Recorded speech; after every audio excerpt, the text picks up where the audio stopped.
আজি আমি BTR primary TET qualified এসোসিয়েশনেৰ ফালৰ পৰা আমি এক সংবাদ মেল অনুষ্ঠিত কৰিছোঁ আৰু আজি আমি অতি দুখেৰে প্ৰকাশ কৰিব বিচাৰিছোঁ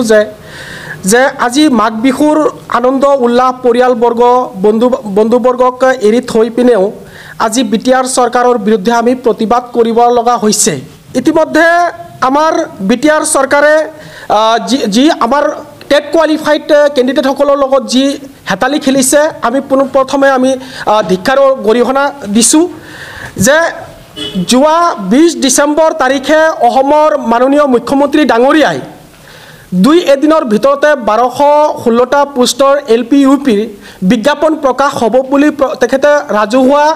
সভাত প্ৰচাৰ মাধ্যমৰ জৰিয়তে তেখেতে প্ৰকাশ কৰিছিল। কিন্তু অতি দুখ আৰু পৰিতাপৰ বিষয় যে আজিলৈকে অসমৰ মাননীয় মুখ্যমন্ত্ৰী ডাঙৰীয়াই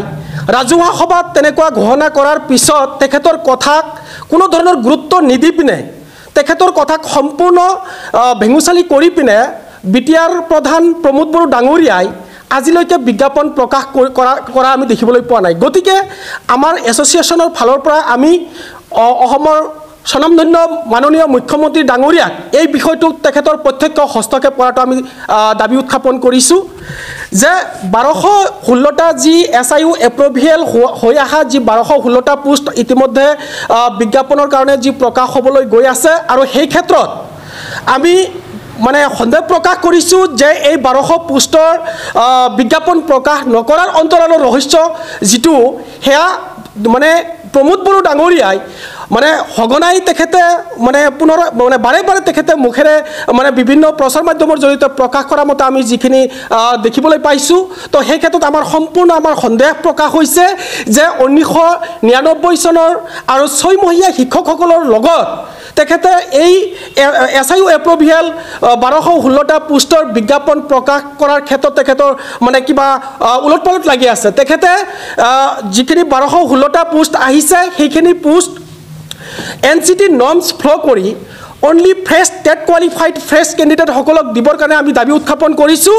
অন্যথাই এই 1216টা পোষ্টত যদি আপোনাৰ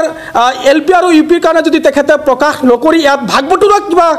পৰ্যায়ত তেখেতে গুচি যায় তেতিয়াহ'লে আমি এছ'চিয়েশ্যনৰ ফালৰ পৰা ফেব্ৰুৱাৰীৰ প্ৰথম সপ্তাহতে আমি কি কৰিম আইনৰ দ্বাৰস্থ হ'ম। তো গতিকে আমি এছ'চিয়েশ্যনৰ ফালৰ পৰা সম্পূৰ্ণভাৱে বিটিআৰ চৰকাৰৰ ওচৰত দাবী উত্থাপন কৰিছোঁ যে চলিত মাহ জানুৱাৰী মাহৰ ভিতৰত বিজ্ঞাপন প্ৰকাশ কৰি সেই 1216টা পোষ্টক মানে fresh candidate NCT norms follow' কৰি তেখেতক নিযুক্তি দিয়াৰ কাৰণে আমি দাবী উত্থাপন কৰিছোঁ। আৰু ইতিমধ্যে যি আপোনাৰ 427 পোষ্ট ইতিমধ্যে আপোনাৰ মানে উইদাউট আপোনাৰ এডভাৰটাইজমেণ্টত নিযুক্তি প্ৰক্ৰিয়া মানে তেখেতে চলাই ল'লে। তো সেইখিনি প্ৰক্ৰিয়াটোতো আমি অসম চৰকাৰৰ মানে তদন্তত আমি দাবী উত্থাপন কৰি আহিছোঁ আৰু এতিয়াও আমি আজি আপোনালোকৰ এই সংবাদ মেলৰ জৰিয়তে আমি দাবী উত্থাপন কৰিছোঁ যে বিটিআৰত কোনো ধৰণৰ আপোনাৰ ভেঙুচালি কৰি কোনো ধৰণৰ নিযুক্তি প্ৰক্ৰিয়া সংগঠিত হ'ব আৰু এইটো আমি কোনো পদ্ধতি মানি নলওঁ। তো গতিকে আজি আমাৰ প্ৰেছ বিবৃতিৰ জৰিয়তে আপোনাৰ অসম চৰকাৰৰ ওচৰত এই গোটেই বিটিআৰৰ যি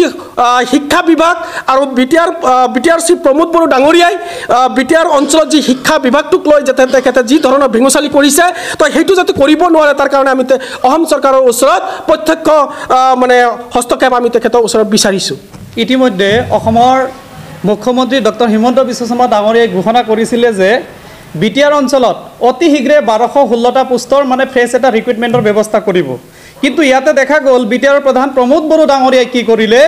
তেওঁলোকে 6 মান্থ আৰু 99ৰ ওজৰত তেওঁলোকে সকলো সময়তে এটা মানে দালালি প্ৰথা যেন কৰি থকা দেখা গৈছে। কিয়নো ডক্টৰ হিমন্ত বিশ্ব শৰ্মা ডাঙৰীয়াই যি সময়ত ঘোষণা কৰিলে উইথিন শ্বৰ্ট পিৰিয়ডৰ ভিতৰত বিটিআৰ অঞ্চলত মানে ৰিক্ৰুইটমেণ্টৰ ব্যৱস্থা কৰিব লাগে, কিন্তু আজিলৈকে বিটিআৰৰ প্ৰধান প্ৰমোদ বড়ো ডাঙৰীয়াই কোনো ধৰণৰ নিয়োগৰ ব্যৱস্থা নকৰিলে। এই ক্ষেত্ৰত এটা কথা স্পষ্ট হৈ পৰিছে যে বিটিআৰৰ প্ৰধান প্ৰমোদ বড়ো ডাঙৰীয়াই দালাল চক্ৰৰ লগত জড়িত হৈ আছে। হয়তো তেওঁলোকে দালালি কৰি মানে কিবা মুনাফা আদায় কৰিব লাগে সেই বুলি তেওঁলোকে সকলো সময়তে বিভিন্ন চাল চক্ৰৰ লগত জড়িত হৈ তেওঁ মানে বিভিন্ন ধৰণৰ পোষ্টবিলাকত